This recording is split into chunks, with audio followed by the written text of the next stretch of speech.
So Full Blast Grammar Secondary is part of our secondary system. And so today the grammar as well as the online. From this poster, we have new online platform called Secondary AI. And so let me talk about why. If you have noticed from yesterday's training on Full Blast, we teach the target language quite lightly on Full Blast. We summarize the target language, and we have students do speaking practice, do reading practice, do listening practice. Again, back to speaking practice at the end. But when you come to the grammar section, we are expanding on grammar rules. And so we're giving additional explanation and examples, and we're doing like this grammar drilling, but still quite meaningful, not just memorize pattern drill, but do a grammar exercise related, specific grammar related exercises. And then we end our grammar class with another speaking activity, right? And so that in itself, grammar class will take anywhere from 80 minutes to 100 minutes per unit or per grammar session. And then, so we are expanding from the course book to grammar, and then we go back to the online learning platform. We're checking students and how they're able to apply the target language. Again, it's another expansion in a way from the course book and grammar book, but we are having them apply how we're giving them situation, we're giving them a situation through images or through audio, through translation activities. We want them to recall the target language in a correct situation, meaning are they able to apply it correctly? And so the secondary AI platform is also personalized learning that will help our students to prepare for schools as well. And so what this means is that, which I'll be showing you later, we take it, all the students will start same in the beginning, but based on the errors that your students make, they'll be taken to different exercises and really truly drill in the students the areas of weaknesses, right? I think this will make much more better sense when I actually get to the platform as well as the grammar. Now, for the secondary program, the leveling can be quite confusing. Primary is level 1, 2, 3, 4, 5, 6. So when you get to the secondary program, it was beginner A1.1, elementary A1.2, pre-inter A2, intermediate B1, upper inter B1 plus or B2. We have the updated version of Full Blast up to B1 plus. Headquarters did not make any updates on the B2. And to be frank, we haven't had too much demand for B2 level quite yet. We have the grammar books up to Full Blast Grammar up to B1. And then we're going to switch over to another grammar book called Grammar and Vocabulary Practice, B1 and B2. It is not related to Full Blast, but it's a lot more intensive, but still covers the areas in the B1 and B2 and the CFR level, the requirements of it. Then we have the secondary AI, the online learning platform, up to B1 available. B1 plus and B2 will be announced when we make that final plan with the company. Okay. So these three independent curriculum, independent syllabus comes together in the Belt English system, and we have seen a great success with our students because we're giving them lots of opportunity to practice. Now, again, not memorize, but practice what they have learned. There's quite a bit of difference. But do's and don'ts, let me quickly go over some do's and don'ts in the Belt English program. When you get to the secondary program, you're covering a lot more information, a lot more vocabulary per lesson. And so it's important that you recognize that difference from, like, the primary program, it's very limited. We structure each lesson enough for the primary level student to learn and give them lots of practice, repetition that they need. But by the time you get to the secondary program, it's 3 times fast the speed of a primary program. And so it's important, you have a lot more information. So again, it's important that you don't overload your student, but still find the time to let student internalize the things that they're learning.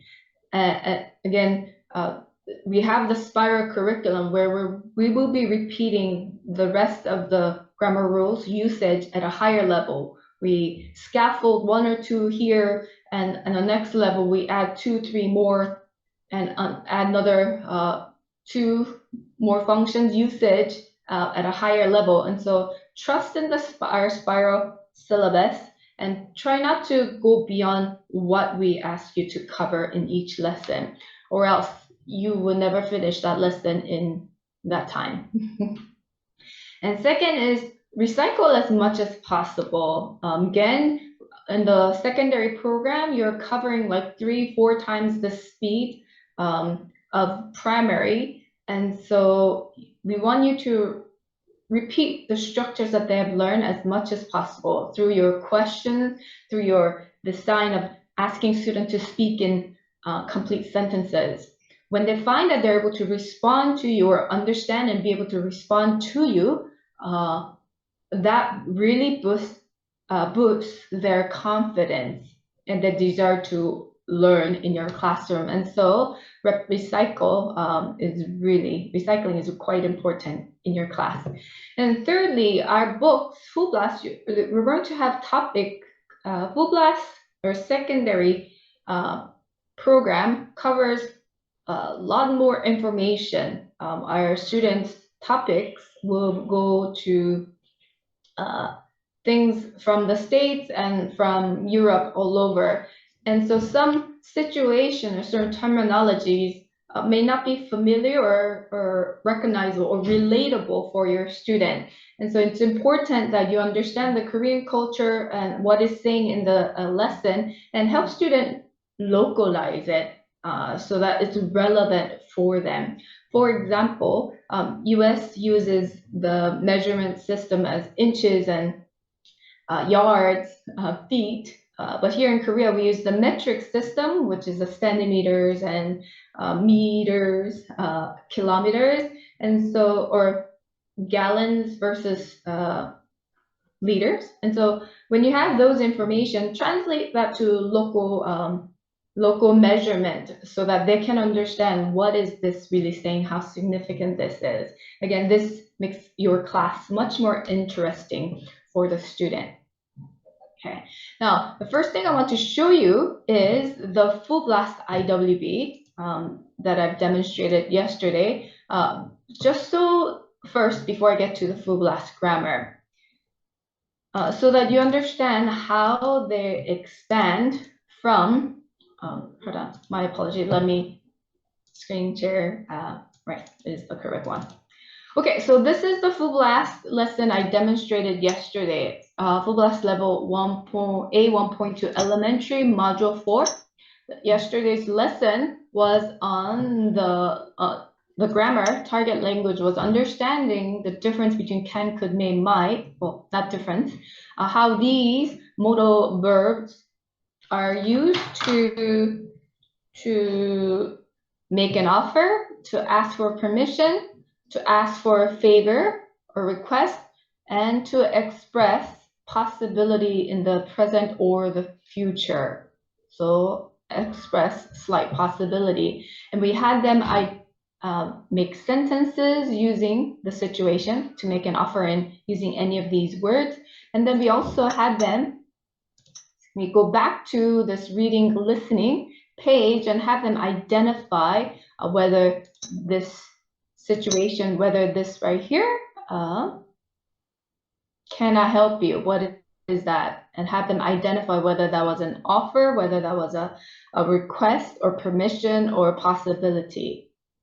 right? There may be one that on themselves, that's a possibility, right? So we had them identify those things, and then we went on to have them practice creating these can, could, may, might in different situations.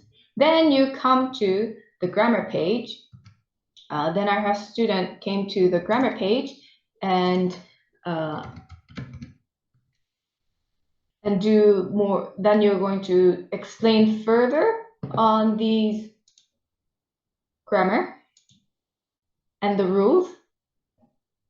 Why? And the rules with lots of drilling, grammar drilling activities. Now, for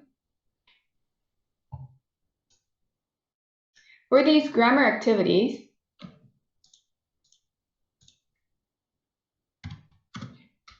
we don't have a multimedia tools for you. And so how you're going to first present or explain this grammar, you're going to use the book with your student and the grammar page right here in the Full Blast IWB. And so let me first share with you. I'm going to compare the Full Blast grammar page as well as the IWB at the same time. Let me. Are you seeing this page? 화면 공유 to here. There we go. And so every grammar page always starts with some kind of lesson, like a situation that we want our students to read and understand. And so here's one. Let me make this a little bigger. So here in this lesson, again, our students are learning can, could, may, and might. You can have your student first look at the picture and ask what they see. All right, friends, look at this picture. What do you see? I see two men. And what is this boy is thinking about? Are you able to see? I hope you're able to see what I'm seeing. And what is this boy thinking about? He's thinking about playing soccer. Okay, so now let's read the situation. Student A, can you be Jim? Student B, actually, I will ask you, if you don't mind, Lizzie and Sydney, would you unmic yourself and help me with this lesson? Lizzie, why don't you read the Jim and Tatiana, since Sydney is not responding. Oh, yeah. Sydney, oh, okay. Who will be reading? All right, since I've asked Sydney, why don't I have Sydney and Lizzie read? Lizzie, can you read Jim? And Sydney, can you read the dad part? Yes. Okay. Dad, could I ask you something? The Tigers are playing tomorrow and Bill's going. Can I go too? No, Jim, I don't think so. It might not be a good idea to kiss alone at a match. Come on, Dad, we are not kids. Okay, we are not kids, but you may get lost or get hurt. Oh, Dad, come with us then. That's a good idea. I always enjoy a good match. Yay! Perfect. Perfect. Okay, friends. So what is this boy Jim? What is he wanting? What does he want to do?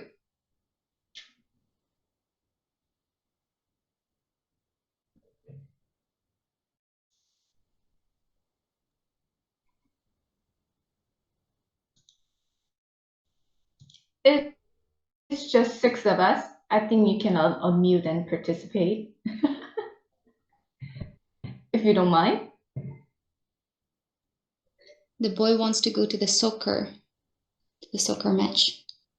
Okay, the boy wants to go to a soccer match. And so, what is he doing? What is he trying to do with his dad? Okay, that wasn't a good question. And so you want to lead student to understand that he's asking permission, right? Which term we have learned in full blast, and so you can lead on to ask student friend. So this question right here, could I ask you something?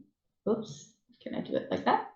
Right here. So what is he trying to do? Is he offering help to his dad? Student will say no. Is he expressing possibility that there's something could happen in the future? No. So what is he trying to do? He's asking permission. Is it? Or is that possibility? He's asking for permission. Okay. Then, oops, then can I go to? So you are going to encourage students to read and identify what kind of situation it is. And then you're going to have students do this matching. Jim asks, in these sentences, they're sort of summarizing the situation above, right? So Jim asks for,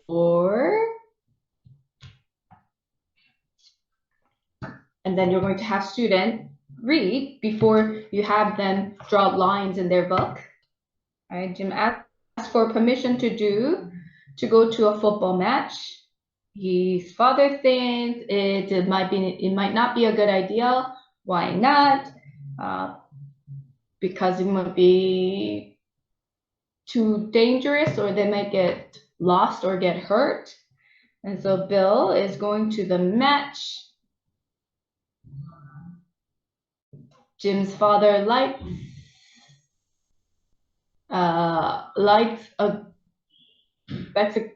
watching football as well. So Jim wants his father to join them. So they do a little summary of the situation.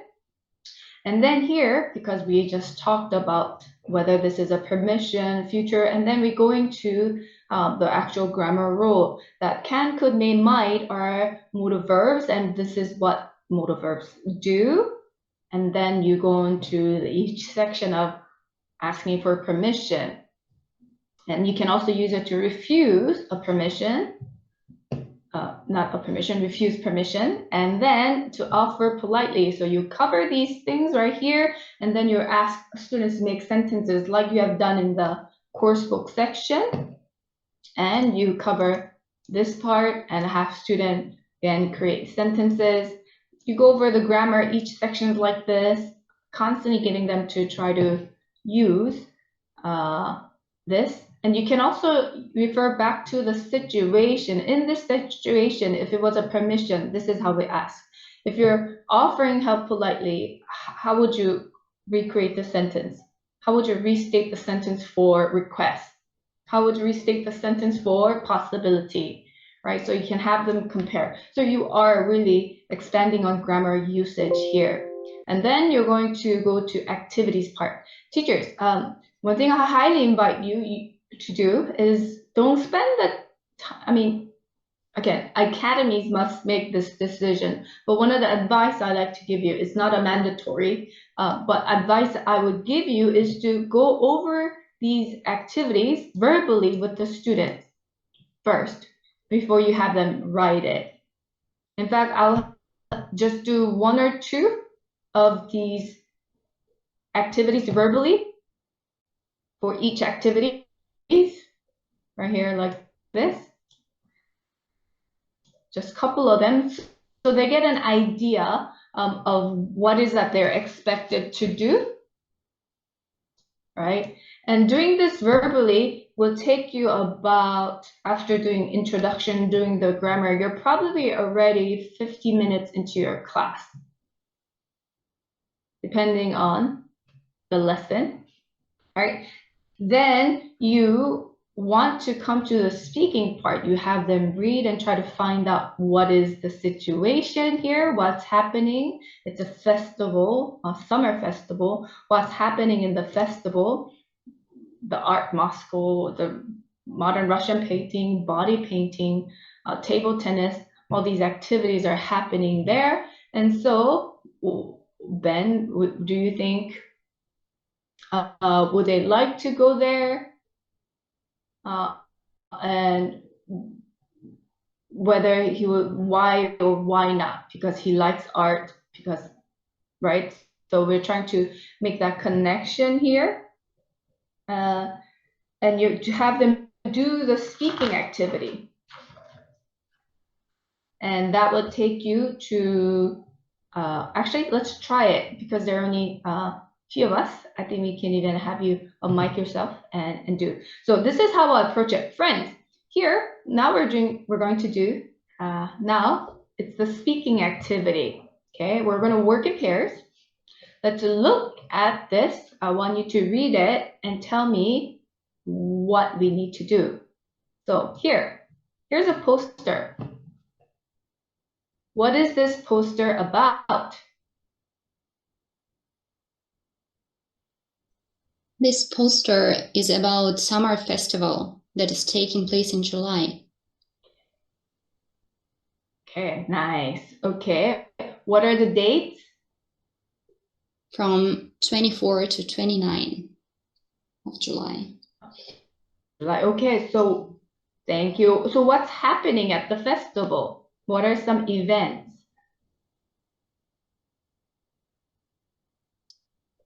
Other teacher? Feel free to hop in.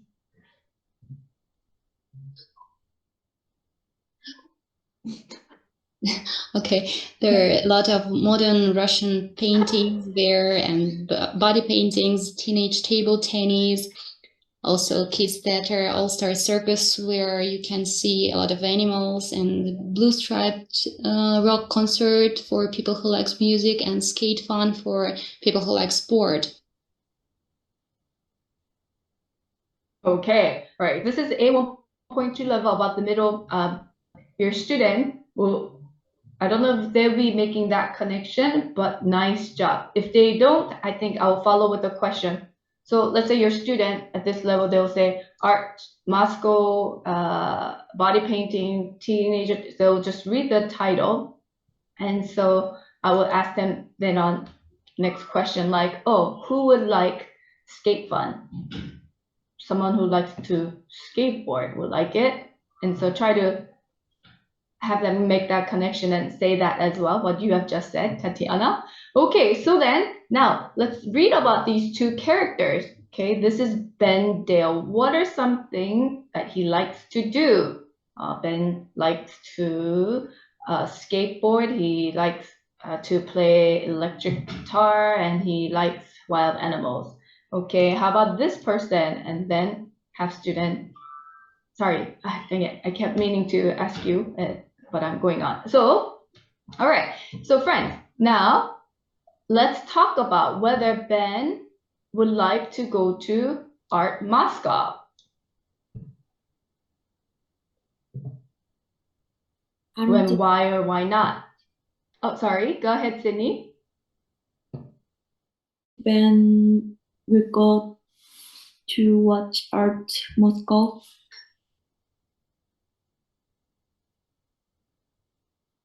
Okay, why? Because that is not his